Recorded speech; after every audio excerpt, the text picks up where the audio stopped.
नमस्कार साथियों, आप सबका स्वागत है हमारे YouTube channel engineer sir Sunil Kumar exam prep पे।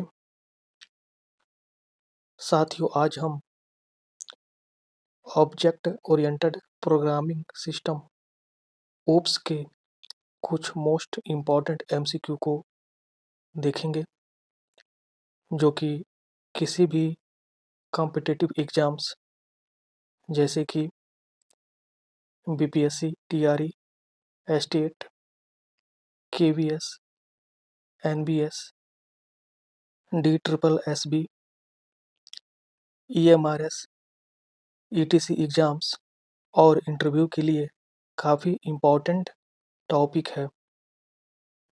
साथियों, यदि आप अपने कॉम्पिटिटिव एग्जाम्स में हाई स्कोर करना चाहते हैं या अपने इंटरव्यू को क्लियर करना चाहते हैं तो वीडियो को एंड तक ज़रूर देखें। आज का पहला क्वेश्चन है, which feature of oops allows objects to behave differently based on their class। oops की कौन सी विशेषता ऑब्जेक्ट्स को उनकी क्लास के आधार पर अलग तरह से व्यवहार करने की अनुमति देती है। ऑप्शन ए है इनहेरिटेंस, ये इनकरेक्ट है। ऑप्शन बी है पॉलीमॉर्फिज्म, ये बिल्कुल सही है। ऑप्शन सी है इनकैप्सुलेशन, ये गलत है। ऑप्शन डी है एब्स्ट्रैक्शन, ये भी गलत है। और ऑप्शन ई है नन ऑफ द अबव, ये भी गलत है।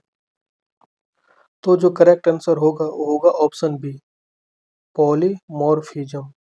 Option B is the right answer. ठीक है। अगला प्रश्न कह रहा है, what is the term used for creating multiple objects of class in oops। oops में एक क्लास के कई ऑब्जेक्ट बनाने के लिए कौन सा शब्द उपयोग किया जाता है। ऑप्शन ए है इंस्टेंसिएशन, ठीक है, ये बिल्कुल करेक्ट है। ऑप्शन बी है इनहेरिटेंस, ये इनकरेक्ट है। ऑप्शन सी है ओवरलोडिंग, ये भी गलत है। ऑप्शन डी है एब्स्ट्रैक्शन, ये भी गलत है। और option E none of the above, ये तो इनकरेक्ट है ही।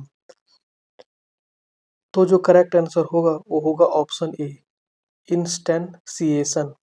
Option A is the right answer. बढ़ जाते हैं अगले प्रश्न की तरफ। अगला प्रश्न है, which of the following is not a type of inheritance in oops। oops में निम्नलिखित में से कौन सा इनहेरिटेंस का प्रकार नहीं है। ऑप्शन ए है सिंगल इनहेरिटेंस, ये बिल्कुल टाइप है। ऑप्शन बी है मल्टी लेवल इनहेरिटेंस, ये भी एक टाइप है। ऑप्शन सी है हिरारिकल इनहेरिटेंस, ये भी टाइप है। ऑप्शन डी है फंक्शनल इनहेरिटेंस, ये जो है टाइप नहीं है। oops में इनहेरिटेंस का टाइप्स नहीं है। वो कौन है? वो है फंक्शनल इनहेरिटेंस, ऑप्शन डी। तो इसीलिए जो करेक्ट आंसर होगा वो होगा option D, functional inheritance. Option D is the right answer. बढ़ जाते हैं अगले प्रश्न की तरफ। अगला प्रश्न है, what happens when A class inherits multiple base classes. जब एक क्लास कई बेस क्लास को इनहेरिट करती है तो क्या होता है। ऑप्शन ए है मल्टी लेवल इनहेरिटेंस, ये बिल्कुल नहीं होता है। ऑप्शन बी है मल्टीपल इनहेरिटेंस, ये बिल्कुल करेक्ट है। और ऑप्शन सी है सिंगल इनहेरिटेंस, बिल्कुल नहीं। ऑप्शन डी है हिरारिकल इनहेरिटेंस, ये गलत है। और ऑप्शन ई है नन ऑफ दी अबव, ये भी इनकरेक्ट है।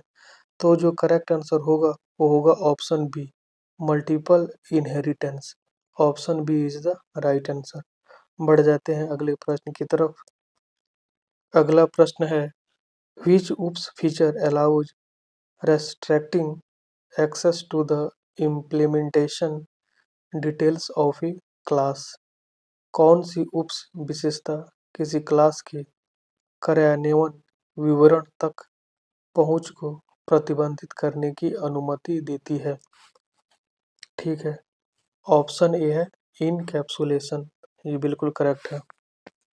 ठीक है, ऑप्शन बी है पॉलीमॉर्फिज्म, ये गलत ऑप्शन है। ऑप्शन सी है इनहेरिटेंस, ये भी गलत है। ऑप्शन डी है वर्चुअल फंक्शंस, ये भी गलत है। और ऑप्शन ए है नन ऑफ द अबव, ये भी इनकरेक्ट है। तो जो करेक्ट आंसर होगा वो होगा ऑप्शन ए इनकैप्सुलेशन। बढ़ जाते हैं अगले प्रश्न की तरफ। अगला प्रश्न है which keyword is used to define an abstract class in Java. Java में अब्स्ट्रैक्ट क्लास को परिभाषित करने के लिए कौन सा कीवर्ड उपयोग किया जाता है? ऑप्शन ए है वर्चुअल, बिल्कुल नहीं। ऑप्शन बी है अब्स्ट्रैक्ट, ये बिल्कुल करेक्ट है। ऑप्शन सी है इंटरफेस, बिल्कुल नहीं। ऑप्शन डी है क्लास, ये भी नहीं। और ऑप्शन ई है नन ऑफ दी अबव, ये तो ऐसे ही नहीं होगा। तो जो करेक्ट आंसर होगा वो होगा option B abstract. Option B is the right answer. बढ़ जाते हैं अगले प्रश्न की तरफ। अगला प्रश्न कह रहा है what is a constructor that takes no arguments called. ऐसा कंस्ट्रक्टर जो कोई आर्गुमेंट नहीं लेता उसे क्या कहा जाता है? ठीक है, ऑप्शन ए है पैरामीटराइज्ड कंस्ट्रक्टर, बिल्कुल नहीं। ऑप्शन बी है डिफ़ॉल्ट कंस्ट्रक्टर, ये सही है। ऑप्शन सी है कॉपी कंस्ट्रक्टर, ये गलत है। ऑप्शन डी है वर्चुअल कंस्ट्रक्टर, ये भी गलत है। और ऑप्शन ई है नन ऑफ दी अबव, ये भी इनकरेक्ट है। तो जो करेक्ट आंसर होगा वो होगा option B default constructor. Option B is the right answer. पढ़ जाते हैं अगले प्रश्न की तरफ। अगला प्रश्न है what is achieved by function overloading in oops. Oops में फंक्शन ओवरलोडिंग के द्वारा क्या प्राप्त किया जाता है?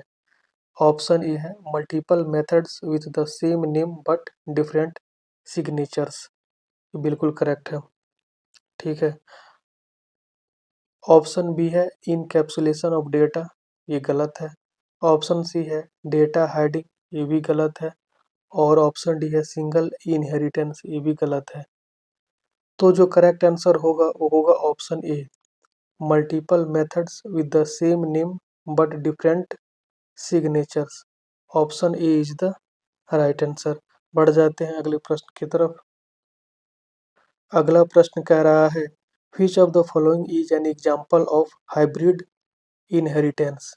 निम्नलिखित में से कौन हाइब्रिड इनहेरिटेंस का उदाहरण है? ठीक है, ऑप्शन ए है अ class inheriting from multiple base classes, ये गलत है। ऑप्शन बी है अ class inheriting from both single and multi level inheritance, ये बिल्कुल सही है। ऑप्शन सी है अ class inheriting from a single base class, ये गलत है। ऑप्शन डी है क्लास विथ नो इनहेरिटेंस, ये भी गलत है। और ऑप्शन ई है नन ऑफ दी अबव, ये भी इनकरेक्ट है। तो जो करेक्ट आंसर होगा वो होगा option be a class inheriting from both single and multilevel inheritance.